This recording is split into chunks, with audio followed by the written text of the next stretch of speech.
Media का तो ये है कि जब तक हिंदू और मुसलमान अपनी गर्दन एक दूसरे की गर्दन ना काट दे, मीडिया को तो सब्र है नहीं।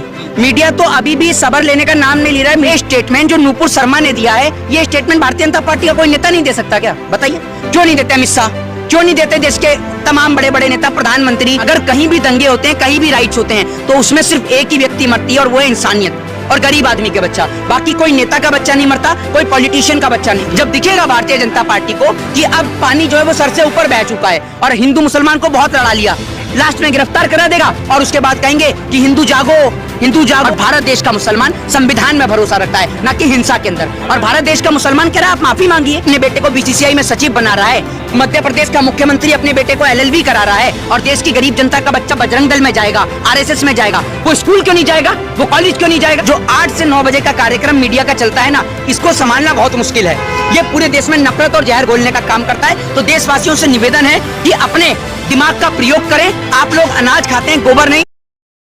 पहले तो जितने भी दंगा करने वाले लोग हैं, मैं कभी दंगाइयों का समर्थन नहीं करता। जितने भी दंगा करने वाले लोग हैं, जितने भी पत्थरबाजी करने वाले लोग हैं, इन सबको सरकार उठाए और इनके खिलाफ कड़ी से कड़ी कार्रवाई और कड़े से कड़ा मुकदमा इनके ऊपर दर्ज किया जाए। क्योंकि जो भी व्यक्ति शांतिपूर्ण तरीके से प्रोटेस्ट ना करके उसमें हिंसा मचाता है, तो हिंसा वाले का समर्थन हम लोग नहीं करते हैं। हमारा सिर्फ एक ही वो है सत्कार, और वो ये है कि हम महात्मा गांधी के रास्ते पर सत्य और अहिंसा के मार्ग पे चलते हैं। आपको अगर अपनी बात को रखना है तो उस बात को रखने का एक जरिया होता है और वो है आपका कॉन्स्टिट्यूशन।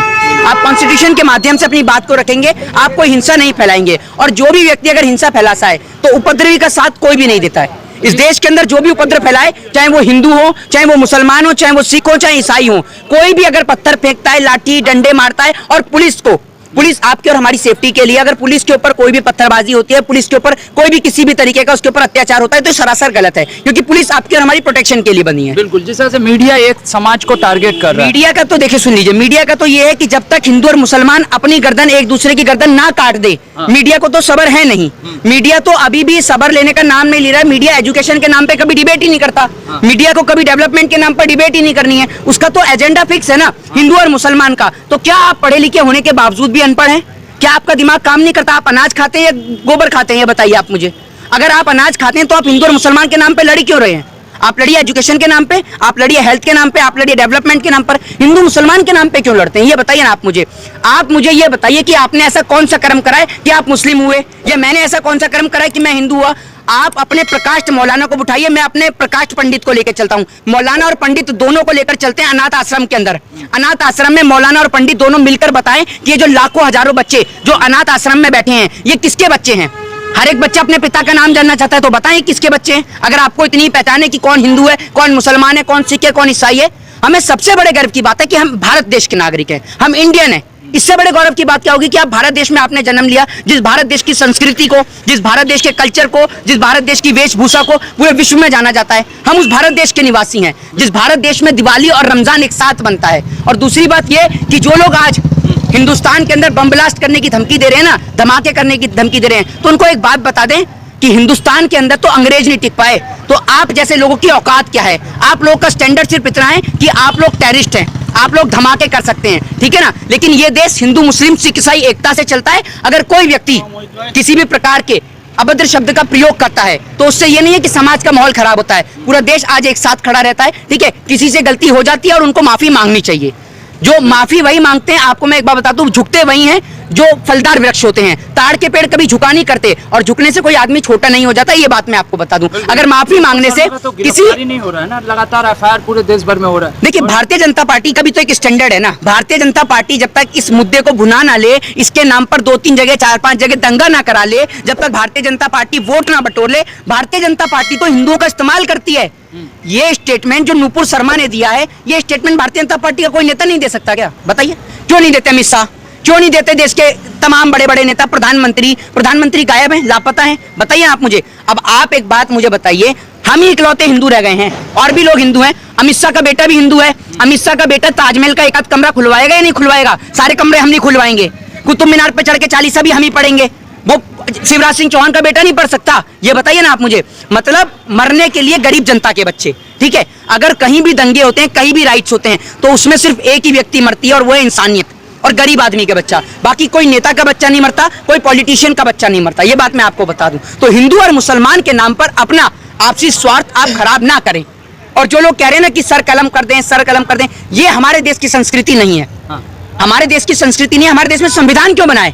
संविधान तो इसीलिए बनाए। और अगर आप इस्लाम वाले हैं, अगर आपने इस्लाम को पढ़ा है, तो आपको जितना मैंने पढ़ा है मैं आपको बता दूं कि प्रॉफिट मोहम्मद साहब के ऊपर एक महिला थी जो कूड़ा भी फेंका करती थी।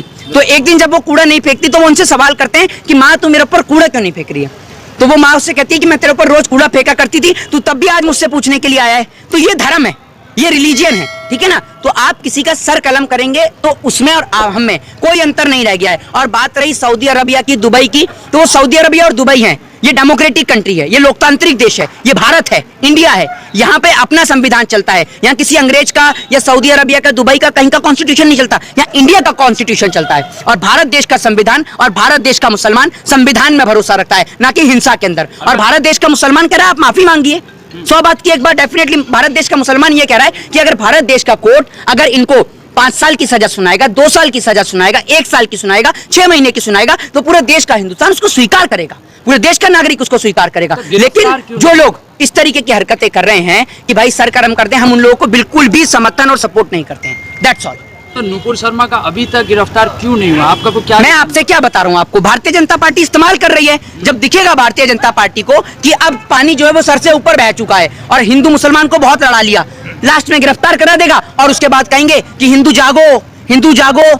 आप पहले किसी के लिए, अब आप एक बात बताइए, हम हिंदू हैं, हमारे आराध्य भगवान महादेव हैं। अगर कोई भी नेशनल चैनल पे बैठ के हमारे आराध्य भगवान महादेव को कोई भी आपत्तिजनक अगर टिप्पणी करेगा तो मेरे को भी ठेस पहुंचेगी, क्योंकि महादेव जो है वो देवों के देव हैं। हिंदुस्तान की 133 करोड़ आस्था का प्रतीक हैं। हिंदू और मुस्लिम की आस्था का प्रतीक जो है वो प्रॉफिट मोहम्मद साहब भी हैं और महादेव भी हैं। तो कोई भी व्यक्ति अगर महादेव के लिए टिप्पणी करेगा तो हम तब भी विरोध करेंगे, और कोई व्यक्ति अगर प्रॉफिट मोहम्मद साहब के लिए गलत टिप्पणी करेगा तो हम तब भी विरोध करेंगे, क्योंकि हम इस देश के अंदर शांति, अमन और चैन और भाईचारा चाहते हैं, न कि हिंदू और मुसलमान के नाम के दंगे। अपने बेटे को बीसीसीआई में सचिव बना रहा है, मध्य प्रदेश का मुख्यमंत्री अपने बेटे को एलएलबी करा रहा है, और देश की गरीब जनता का बच्चा बजरंग दल में जाएगा, आरएसएस में जाएगा। वो स्कूल क्यों नहीं जाएगा? वो कॉलेज क्यों नहीं जाएगा? है वो बजरंग दल और आरएसएस में क्यों जाएगा? इस बात का जवाब दे दीजिए आप मुझे। आप अगर कोई गलती कर रहे हैं तो उसकी सजा आपके माँ बाप को थोड़ी दी जाएगी, लेकिन बुलडोजर चलाने से उनके पूरे परिवार को सजा भुगतनी पड़ रही है। तो बुलडोजर जो है वो बुलडोजर नहीं चलना चाहिए, आप उनको संविधान के माध्यम से सजा दीजिए। अगर कोई चोरी करता है, कोई डकैती करता है, कोई अपराधी है, कोई किसी भी प्रकार का अपराध करता है, तो आप उसको जो संविधान में सजा है, भारत देश के कॉन्स्टिट्यूशन में जो सजा है, वो आप सजा दीजिए। तो पूरा देश जानता है कि ताली कभी भी एक हाथ से नहीं बजती है।